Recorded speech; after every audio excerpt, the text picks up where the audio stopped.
इसने यहाँ 14 भारतीय महिलाओं से शादी की थी। दिल्ली में साथ रखता था 14 को।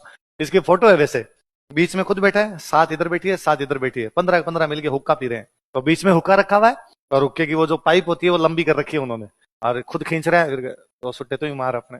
दिल्ली में जब घूमने जाता था तो 15 हाथी एक साथ निकलते, बीच वाले हाथी पे खुद बैठता, साथ इधर। भला आदमी था एकदम। एक डेविड ऑक्टरलोनी वो आदमी है जो मराठों से दिल्ली बचाता है। लड़ाई किसके बीच में? मराठों के और अंग्रेजों के। हुआ क्या, सुनना थोड़ी सी बात, ध्यान देना। औरंगजेब के मरने के बाद, किसके मरने के बाद? मुगल बड़े कमजोर हो गए। मुगल जब कमजोर हो गए तो मुगलों की जगह लेने का प्रयास कौन कर रहे हैं? मराठे। तो मराठों ने बड़ा जोरदार तरीका निकाला। मराठों ने दिल्ली पे कब्जा नहीं किया। तो मुगल बादशाह कोई कहते तू बैठा रहे और तू हमारे अंडर है, इसलिए दिल्ली में रहता तो मुगल बादशाही, पर बात किसकी मानता? जब जी में आता था मराठा उससे कहते ये कर ये कर, और वो एकदम मराठों का मुनीम है। बस मराठों ने मुनीम बना लिया था मुगल बादशाह को एकदम। जब मराठों के अंग्रेजों के बीच में लड़ाई हुई तो मुगल बादशाह अंग्रेजों की साइड हो गया। मुगल बादशाह तो किससे पीछे छुड़वाना था? मराठों से।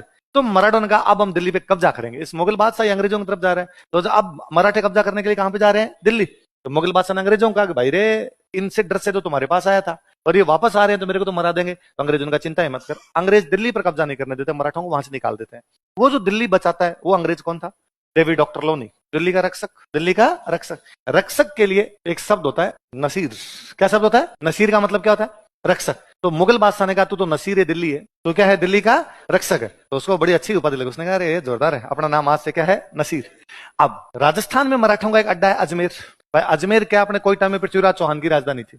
पृथ्वीराज चौहान हार गया तो दिल्ली में तुर्क आ गए, तो तुर्कों ने अजमेर को अपना अड्डा बना लिया। तुर्कों के बाद मुगल आए तो मुगलों ने अड्डा बना लिया। मुगलों के बाद मराठा आए तो मराठों ने अड्डा बना लिया। अब यदि अंग्रेजों को राजस्थान कंट्रोल करना है तो मराठों से क्या छीनना पड़ेगा? अजमेर। इसलिए अंग्रेजों ने मराठों से क्या छीन लिया? अजमेर। वो जो अजमेर छीनने वाला अधिकारी है वो भी यही है, डेविड ऑक्टरलोनी। मतलब डेविड ऑक्टरलोनी अंग्रेजों की तरफ से मराठों को दिल्ली में रहता है और अंग्रेजों की तरफ से मराठों का रहता है अजमेर। तो दिल्ली जब उसने जीती तब उसकी उपाधि क्या हुई? अब उसने बाद में क्या जीता मराठों को हरा के? अजमेर। अब अजमेर जीतने के बाद डेविड ऑक्टरलोनी को लगा भाई एक बार तो जीत लिया, पर कल को मराठे वापस भी तो अटैक कर सकते हैं, और मराठे नहीं कोई दूसरा अटैक कर दे। तो अजमेर को बचाने के लिए जरूरी है अजमेर के पास में छावनी होनी चाहिए, इसलिए छावनी बसा गया नसीराबाद। तो नसीराबाद का नाम इसके नाम पर है।